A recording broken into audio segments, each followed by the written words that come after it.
Our conversation tonight, of course, begins at the heart of Nigeria's tax reform debate lies a simple but powerful question. Pay more for what? Now, this is not a rejection of taxation. It's a reflection of a deep trust gap between citizens and the state.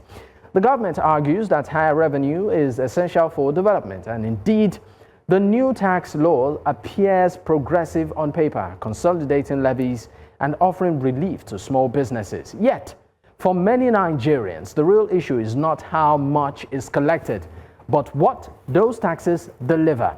Now, despite rising budgets, our roads remain poor, electricity unstable, healthcare underfunded, and communities left to provide their own security and infrastructure. In this reality, taxation feels like double payment. The resistance we see today is not about unwillingness to contribute, but about a return on tax deficit. Until taxes translate into visible, measurable improvements in public service, the question, pay more for what, will continue to echo across the nation. Well, joining me to discuss the new tax reform and issues around it is Dr. Taofiq Raimi. He's a development expert and a business administrator. He joins live from our Abuja studio. It's great to have you, sir. All right. I also have a Bamidele Ayemibo. He's a lead consultant at 3T Impex Consulting. He's also joining from Abuja virtually. Thank you for your time, Mr. Bamidele. Great to have you. Thank you for having me. All right. Let me start my conversation with you, Bamidele. Let me start by also saying Happy New Year. It's great to have you on the program. The first time this year. Thank you. Yes. So the tax reform that Nigerians pretty much anticipated, into late of last year. The government said, of course, it's kicked off January 1st. A lot of reservations. Nigerians are still trying to unravel and understand what all of this is about. I'd just like you to, in 30 seconds, to the best of your knowledge, enlighten Nigerians out there. What is this about? Okay, like you mentioned during your introduction, it's actually trust deficit. And I think this is not good for our nation, actually, because a lot of work has been done on this tax law. It's unfortunate that the positive part is not being highlighted, and it's not the issue with the people, is the issue with the government. So I think this is a feedback for the government to really deal with the trust deficit that the government have with the people that is being governed, who are going to be paying the taxes. Thank you. All right, now let's get into specifics when it comes to this issue, particularly some of the fears. Some are saying, look, you'll be exempted. The reform is actually meant to benefit the poor, as against punish the poor, and that if you earn a certain amount per month, I think below 100, that's 800,000, you are exempted. And then we also seen a trend of people paying particular attention to narration when it comes to transferring money. They say if you don't get your narrations right, you might be taxed for maybe gifts. So I'd like you to speak on this briefly before we move. Those are not true. Those are not correct, please. It's unfortunate, the misinformation, and the chairman of the committee, Bamidele, has come on different platforms to correct this. My recommendation would be for individuals to just approach the right channel. They have a website. You can chat them online. You can find other ways. I mean, there are more credible sources of information that I think people should. So a number of those things are not correct. And that's why I said, it's like you want to do something. Some people don't like it. Of course, some people are funding and driving some of those narratives to make the masses rise up against the government that this is not going to happen.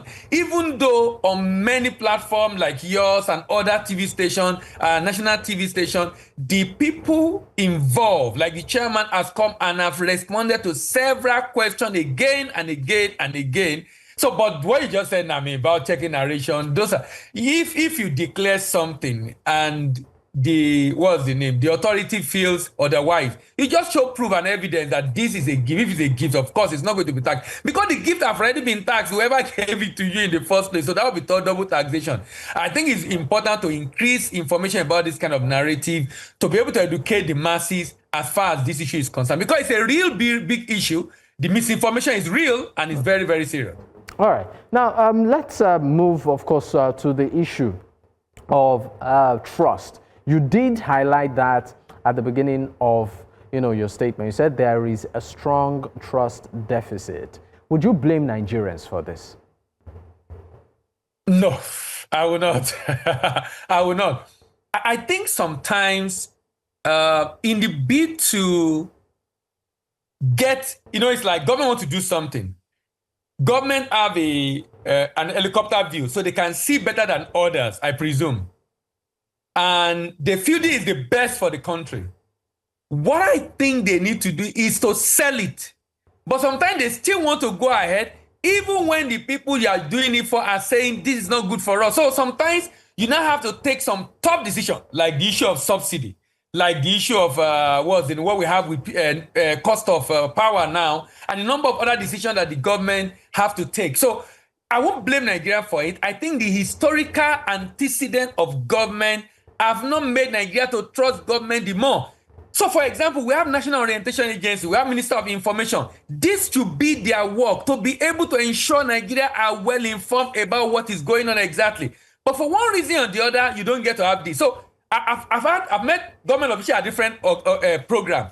For example, I'm in the trade space and we signed an agreement on Africa Connected Agreement and a number of agreements with AGOA, ETLS, and a number of agreements. And Nigeria is not maximizing, and they will come and tell you what they are doing. And then I will ask, why are you not publicizing this? Is it that you don't have a budget to be able to publicize this? That in election, for example, in Nigeria, if you can't miss the governor, the top candidate for governorship or presidency, you can't, because they spend a lot of money to drive it into the consciousness of Nigeria because it's politics. But when it comes to issues like this, you don't get a lot in terms of funding to drive the message and correct message into the consciousness of Nigeria. All right. We'll go on our first break. When we return, I'll be bringing in Dr. Taofiq Raimi. He's a development expert and business administrator. Of course, he's joining from our Abuja studio into the conversation. Stay with us. We'll be right back. Dr. Taofiq Raimi, a development expert and business administrator, joins the conversation right now. Thank you for your time. Let me get straight into it. I would also ask you the same question that I opened with Bamidele here, and that is some misconception. So maybe you can just clear it out of the way in 30 seconds or less. Part of the misconception by some Nigerians on this new tax law is that Nigerians earning 800,000 naira or more annually will pay about 20% tax, and also the fact that their bank accounts becomes automatically vulnerable. It can be taxed by the government directly, amongst the plethora of other issues. I'd like you to quickly speak on some of this, what I call it, myths, and what this new tax law actually entails. 30 seconds or less. Oh, okay. Thank you very much, Dakwa, and welcome. Happy New Year once again. For me, I believe that the new tax law signed last year, June, by our President, His Excellency, President Bola Ahmed Tinubu GCFR, is a positive revolution in the tax system in Nigeria. You know that we've been running with archaic tax laws over time in Nigeria. So this particular new tax law have really corrected a lot of problems associated with our tax system. So the misinformation that has been going on, especially that has been escalated towards the end of last year, I think I would describe it as an act of mischief from those who really do not want the economy of Nigeria to move forward. This new tax law has so much advantages, and that is what should be our focal point. It's pro-poor, just like the Minister of Finance and Coordinating Minister of Economy has described it. Those who are earning 800,000 are completely accepted.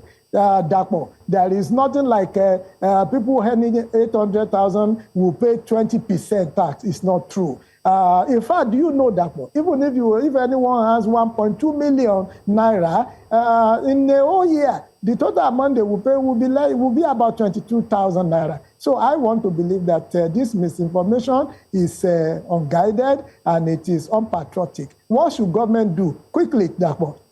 we should continue, government should continue to use different platforms and to also send this correct information, not only on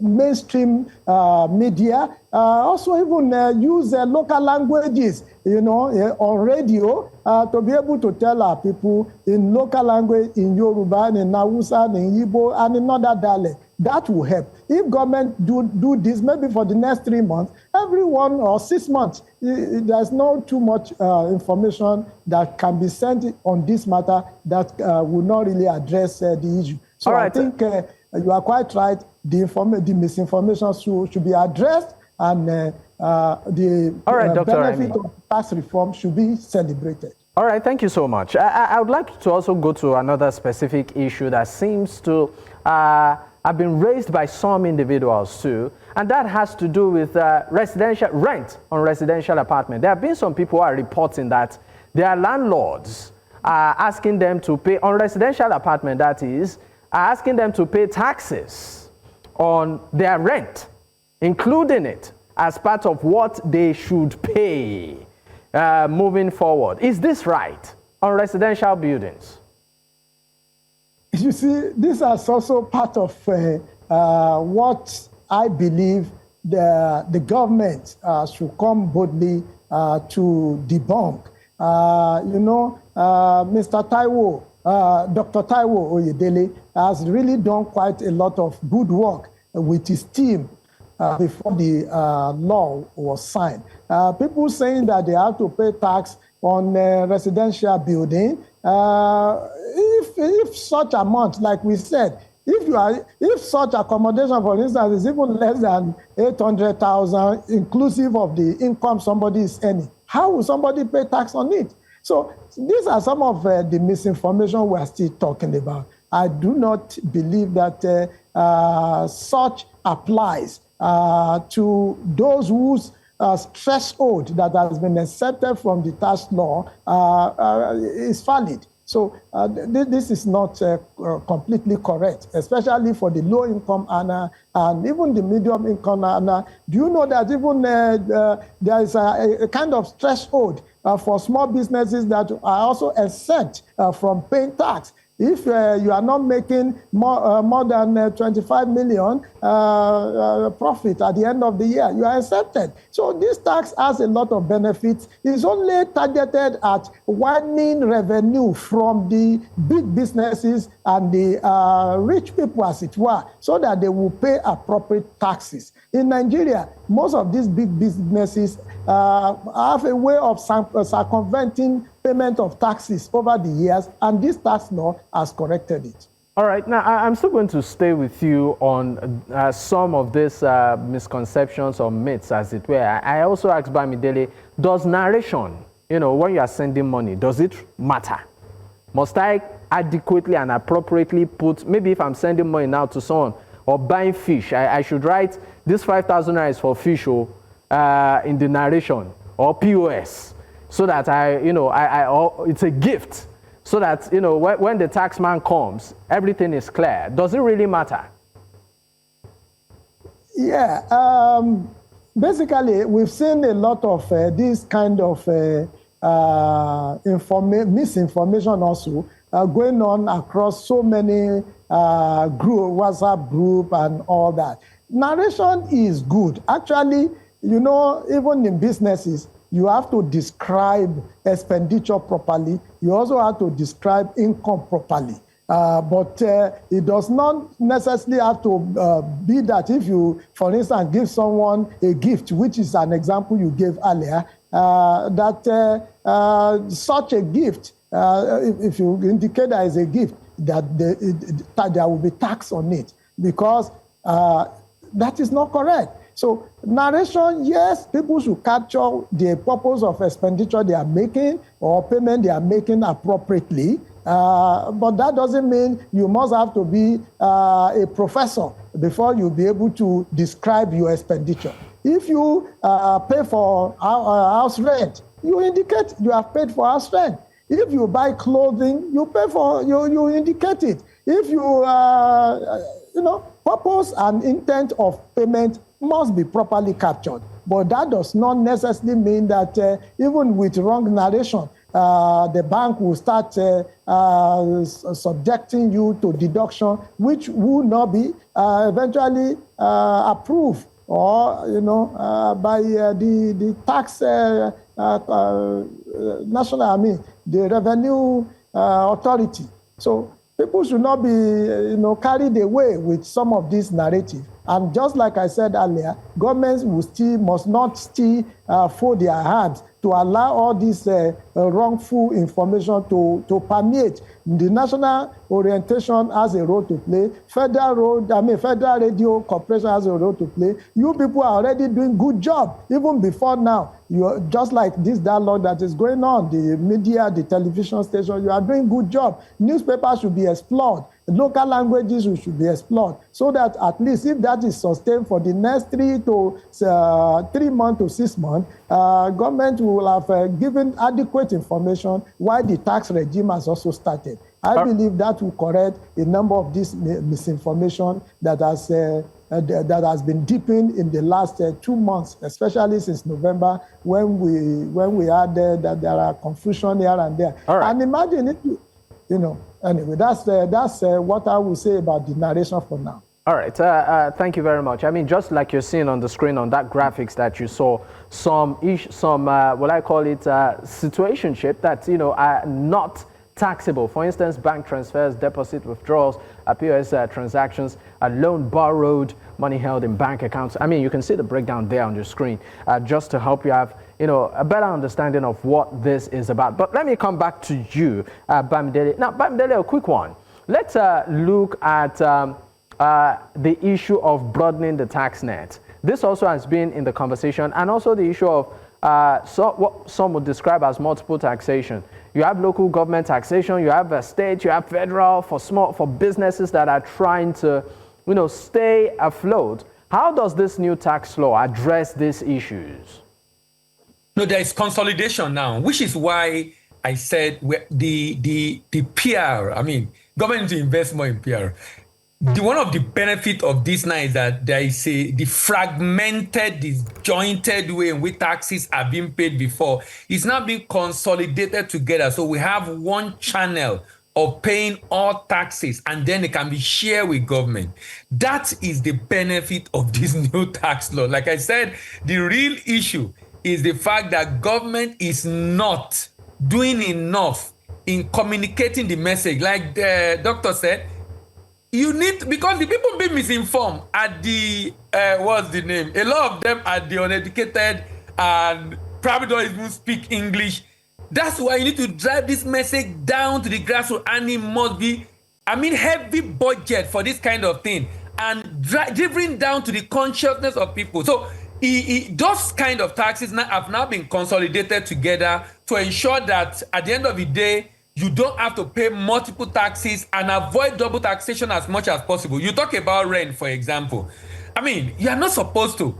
Whatever charges, for instance, you're not supposed to pay at all. But even if we are going to charge, it's going to be paid by the owner of the building, not the, the tenant. And I will not be surprised. As usual. What if we now have a situation whereby some landlords are beginning to push that to tenants? That is what I'm about to say, that I won't be surprised that is happening. That's now the job of individual who is involved in that process to report to the right authority, because it's important that everybody is aware of this. Because maybe that's what one of the reasons driving the cost of living in terms of rent and the like, even in Lagos right now, and I presume other part of the country. So getting this information across to people in a clear format, just the way you display it, but in a clearer format, in such a way that you can highlight these are the misinformation. For example, farmers and food traders must now charge VAT, for example. Correction, basic food items, fertilizer, seedlings, agricultural are 0 rated and remain tax-free. That kind of information needs to be projected to the populace and driven down again and again and again. All right, thank you very much. Before we wrap up this first half of the conversation, let me come back to you, Dr. Raimi. Dr. Raimi, in 30 seconds, I'd just like your final remarks on this. Are there areas that you feel that the government, should improve on on this matter, and what can Nigerians themselves do? Okay, thank you. The areas I want government to improve on are two areas. Number one, still information dissemination, like I said. They should involve even the market women. Do you know that if they have flyers can be brought? There could be sensitization even in different marketplaces to say this is what the new tax law means to you people. These are the benefits. So the first thing I would suggest that should happen is continuous correct the information dissemination in local languages and in marketplaces and in a lot of other media. That's one. Number two, I also want more synergy between the federal government and the state government. You know, we really need to ensure that state governments domesticate the same kind of new tax law in their state, so that everything will be in harmony. Those are the two recommendations I would suggest at this moment. All right. How about you, Mr. Bamidele? One of the issues here is the fact that Nigerians don't trust that the government is going to use this money responsibly. Before now, major fund has been coming from oil, so it's not directly from Nigerian citizen pocket, so there's no much issues. Now that they will be paying, the people are concerned. Look, you have not demonstrated that you are going to live. You are still living. Recently, I saw a video online. They were showing the boss of NIRS, seeing the kind of affluence and the patrol, the convoy. There's some things Nigerians see that it doesn't speak well of the government. It's not a good PR for the government. So the government needs to demonstrate to Nigerians that, look, this money is going to be used judiciously.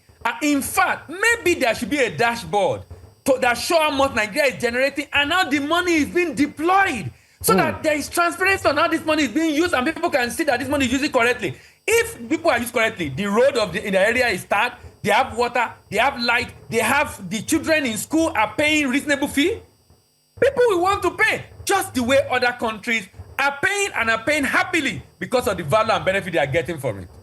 So you feel that at the moment Nigerians are apprehensive because they feel that there is a deficit in value? Someone is going to embezzle the money and is going to go and use it to buy cars, take it abroad, money laundering here and there. Those are the concerns of Nigerians.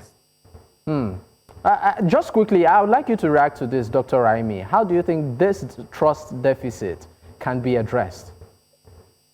Quite correctly, over time, not just within this current administration, there's a lot of mistrust of the people against the government. And of course, because of the lifestyle of some of our government officers also did not help matter. So it is quite concerning, truly, that our people's lack of confidence, even in the new tax law, especially at the lower cadre, is not misplaced. So what will I recommend? I will recommend one, that federal government and government across board should ensure that the proceed from the tax is devoted to life-changing, investment that people will see, like the road, construction of road, infrastructure upgrade,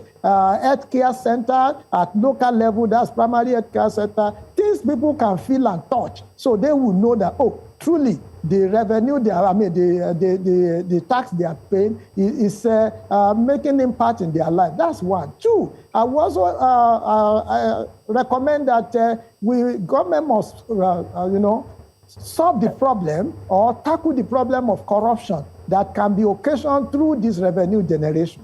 Three, I will recommend that,